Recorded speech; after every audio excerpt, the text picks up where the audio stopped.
শঙ্কা।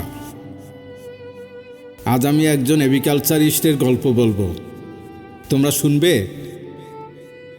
হ্যাঁ বলো, আমরা শুনতে চাই। তবে শোনো, তোমরা কি জানো এভিকালচারিস্ট কি?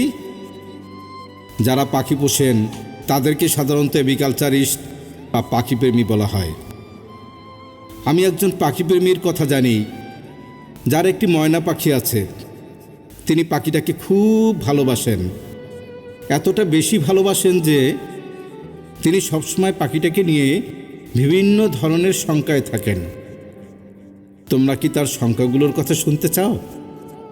হ্যাঁ চাই, শুনো তবে।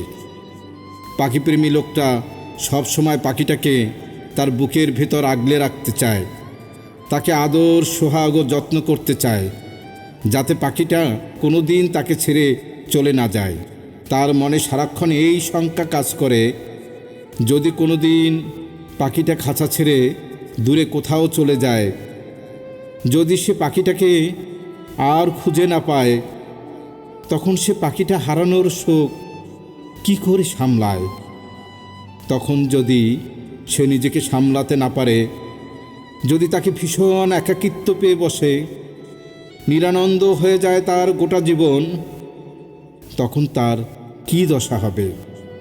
কখনো আবার তার মনে এমন শঙ্কার উদ্রেক হয়, যদি কখনো পাখিটা তাকে সঙ্গ দেওয়ার আগ্রহ হারিয়ে ফেলে, তার প্রতি বিরক্ত হয়ে তার দিক থেকে মুখ ফিরিয়ে নেয়, পাখিটার জীবন তরী যদি ভিড়ে অন্য ঠিকানায়, যদি তার হদিস কবুহার সে না পায়, আর এজন্য যদি সে দিশাহারা হয়ে যায়, অন্তিম শূন্যতা পেয়ে বসে তাকে, যদি তার পরিচয় মিলে কোনো বিভাগী মনে।